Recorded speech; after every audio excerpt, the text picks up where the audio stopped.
Same night then, over in the States, we have yes, Zurdo Ramirez against Joe Smith Jr. Interesting. Alex, give us some thoughts, mate. Yeah, man. So if you recall, Zurdo was supposed to have a fight with Gabriel Rosado at 175 pounds for some reason. Gabriel Rosado, if you recall, was a 154 pounder. Moved up to 160, fought Gennady Golovkin. Moved up to 168, fought Danny Jacobs. And also, he fought many names at 160, Peter Quayle and David Lemieux. So he's been around the old chipping block. And Gilberto Ramirez, they said he was like almost 20 pounds overweight. He tried to make weight, came in like 13 pounds over at the weigh-in, and so announced he was going to move up to cruiserweight. And they bring Joe Smith. We haven't seen him since Joe Smith got knocked out. I want to say last year, Yep. June. Yep. June last year. Yeah, correct. Okay, and so this is going to take place at a catch weight, 193 pounds, 192 pounds. Really interesting to see exactly, how these fighters are going to look at that weight. I mean, if you recall, they say Gilberto Ramirez, they say he rehydrates to like 200, 210 pounds. Yeah.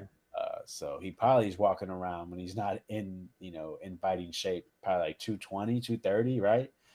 Joe Smith, big puncher, top rank, ran the storyline of him being a construction union worker into the fucking ground, which he hasn't done. He hasn't done that in like many moons. He like owns his own tree cutting business. Yeah. But they stayed on it.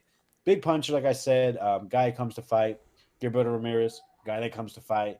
So hoping for fireworks. It's going to be, for me, it's going to be easier to say Gilberto's going to win. And I can see the referee or doctor or corner stopping this fight probably in the late rounds just because inactivity. I don't think, I look at inactivity as a reason why fighters don't look good and reason why guy that doesn't usually get stopped or maybe, gets a lower quality opposition, they don't look good and or get stopped again. So yeah, Gilberto TKO. All right, Josh, what's your thoughts, predictions on that one? Yeah, interesting. But to highlight what Alex was mentioning, I know it was one of Zurdo's early 175 fights. I believe it was Sullivan Barrera. Between the weigh-in and fight time, he had put on 29 pounds. So this is a huge guy. He had to be killing himself, I'd imagine, to make 168. And of course, already he's been struggling mightily since he's moved up to 175. So cruiserweight is probably where he should realistically be. And Joe Smith Jr., he's a big puncher there at 175. It'll be interesting to see how he looks with this extra added weight. But generally, I think that Ramirez, he's a guy that has fought with volume. So it should make it interesting for Joe Smith, who could at any point land something. But that being said, he's been out. And I think with that last fight, there was thoughts maybe even surrounding him being done.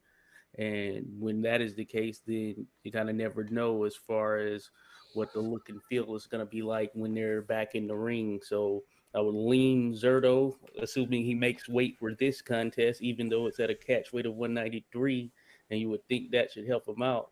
But we still have to kind of wait and see as far as whether or not he's actually going to make weight here. But assuming he does, then that would tell me that at least he had some form of a decent camp. And if he fights of old with the volume, then yeah, I like him taking a decision or potentially a late stoppage, just depending on the overall mindset and conditioning that Joe Smith himself is in. But I do like Zurdo as well.